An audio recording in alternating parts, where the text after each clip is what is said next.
Aries, message for you. Aries, message today, guys. Para to sa Aries na may karelasyon na, okay? Sa may mga karelasyon na Aries, ito ang message for you. Aries. Message for Aries today.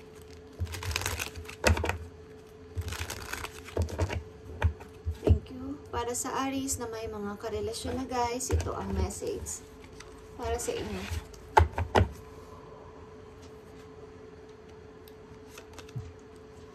Pay attention to the red flags, Aries. May mga something, sign na makikita kayo sa inyong karelasyon na pwedeng makita nyo na unhealthy na tong aming samahan, okay? Parang mga difficult situation na, mga jealousan, okay, jealous, mga pasiselos sa bawat isa, maaaring nakakapag palabo ng inyong relation is, maaaring meron kayong mga ganyang sign na makikita sa inyong relasyon, guys, okay, yung pagtingin sa ibang person, pasiselos nyo kapag mapapatingin sila sa ibang person, okay. Aries, ilan sa inyo sa nahihirapan dito? May mga selusan sa inyong relation. Aries, pay attention to the red flags. Know that warning signs of what an unhealthy connection looks like. Okay, ano tong? Pay attention to the red flags para sa mga Aries sa kanilang relasyon. Para sa mga Aries na meron ng karelasyon, kung kayo ay nakakaranas ng ganito is pag-usapan yung mabuti ng iyong partner. Okay. Isa sa inyo is nagsisinungaling. Okay. Sa isa. Tingnan natin. Pay attention to the red flags. Anong kaugnayan nito sa relasyon ng mga Aries sa kanilang boyfriend, sa kanilang girlfriend, o sa kanilang asawa. Okay. Pay attention to the red flags. Three of Swords. Okay. Pagtingin sa ibang person, guys. Pakikipag-flirt sa iba. Okay. Seven of Wands. And Eight of Cups. Okay. Ilan sa inyo is, maaaring gusto muna niya ng temporary na hiwalay or call off muna dahil dito sa inyong nararanasan na parang nagsisilusan kayo sa bawat isa. Okay. Maring may involved na isang person dito sa inyong pagitan. Tingnan natin, guys. Pay attention to the red flags para sa mga Aries. Ilan sa inyo nakakaranas ng selos? May mga lumalapit ba sa inyo? Karelasyon. May mga nagpapadahangin ba? Okay. Natin. Pay attention to the red flags. Ano ang gusto mo sabihin dito? Spirit Angels. Three of Swords, Seven of Wands, and Eight of Cups. Parang gusto nyo muna ng ilan sa inyo na mag-call off dito sa relation na to o mag-temporary hiwalay muna. Okay, Ace of Pentacles.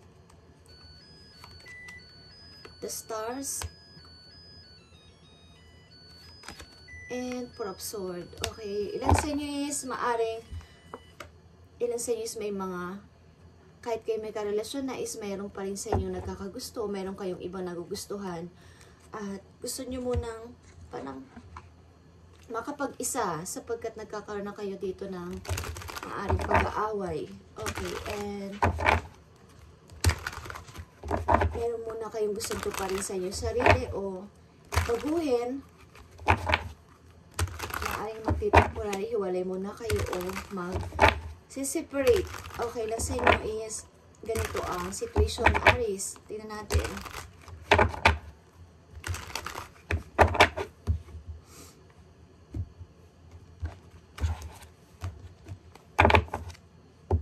Yeah. Ilan sa inyo is nahihirapan dito sa relation na to sapagkat away-bati kayo. Okay. Aries, tingnan natin. The Emperor is here, your energy.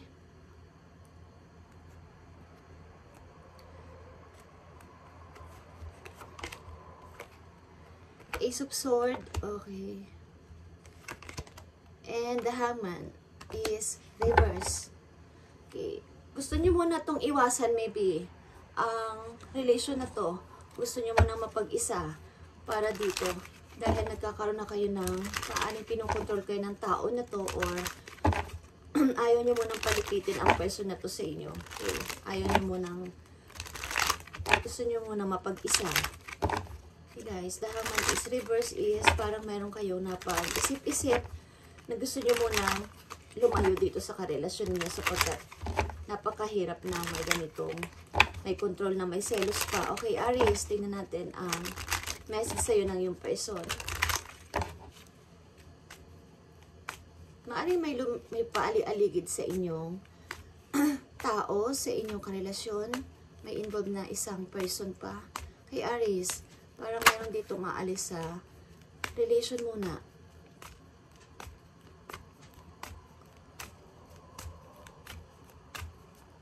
Aries, message for Aries. O message sa'yo ng yung person.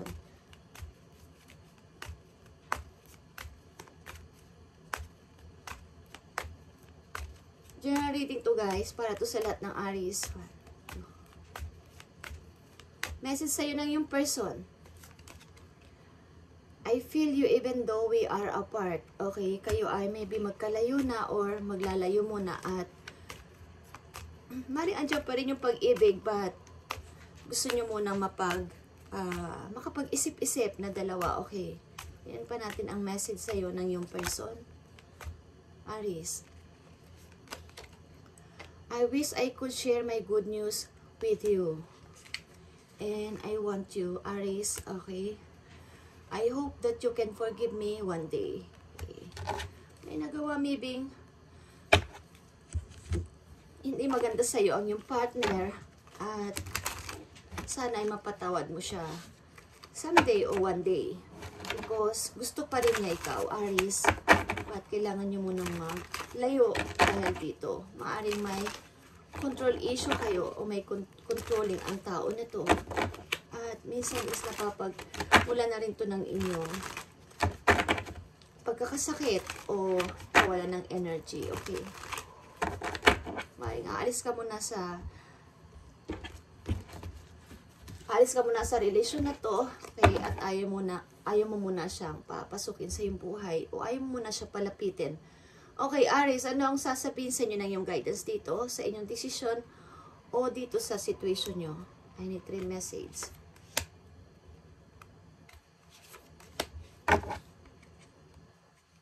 Maaaring mahirap ito, guys. Okay. Lalo na't kung magkasama na kayo sa isang bahay, mahirap ito. Queen of Sword. Queen of Sword.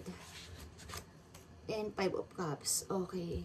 Maring paulit-ulit at paulit-ulit yung ginagawa o ini-ignore na huwag mo nang pansinin ang tao na to kahit may konti talagang regret dito o parang pagsisisi. Okay, dahil maybe ang lalim na ng inyong pinagsamahan, guys.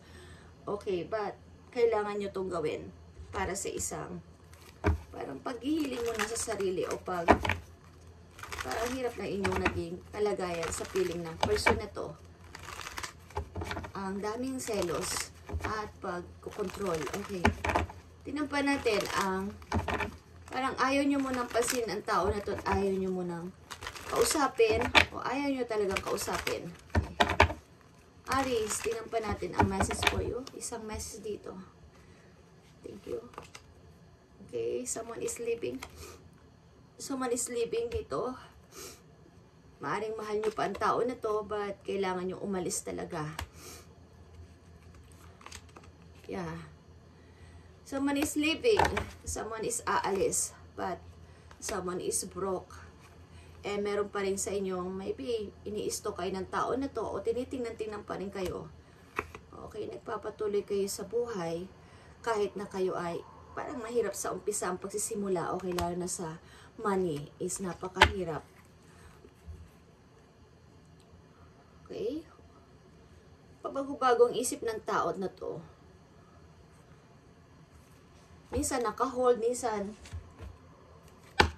sige, yan ang decision mo, Aries.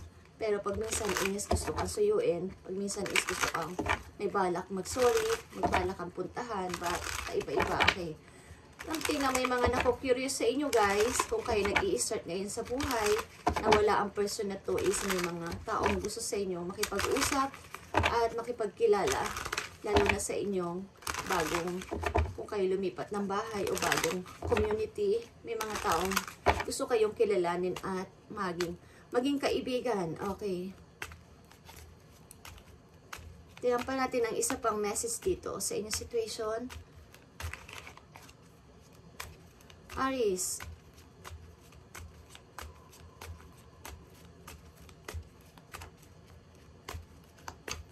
Maring selos o may third party involved dito.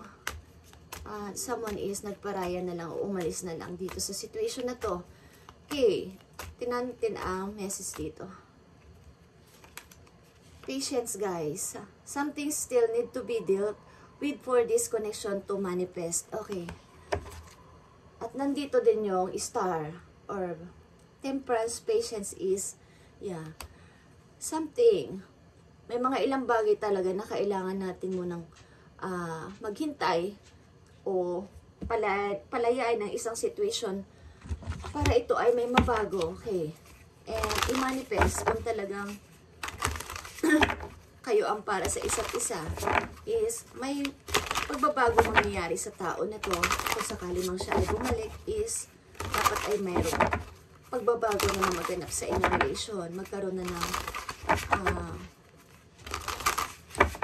kahit sa ugali, sa pagmamahal sa inyo is iba na pagbalik niya kung gusto niyang balikan kayo. Okay, kailangan dito ng konti mo ng pasensya and i-manifest ang inyong relation bago kayo o magkikita pa kayo someday or gusto nyong kitain ng isa't isa is dapat is mayroon nang nabago sa bawat isa. Okay, lalo na kung sino ang may nagawang kasalanan. Okay, Aries, message for you dito sa inyong situation.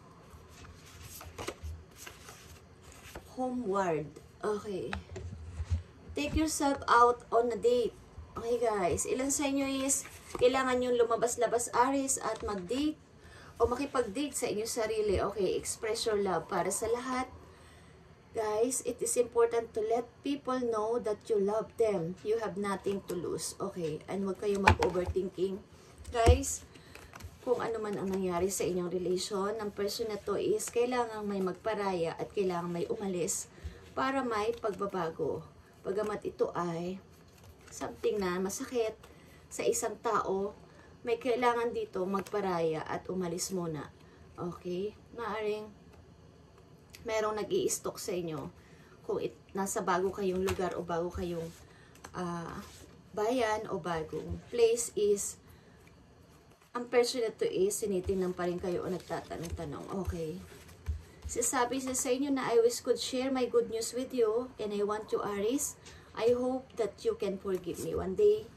Okay, and napifeel ka pa rin niya kahit kayo ay magkalayo, Aries.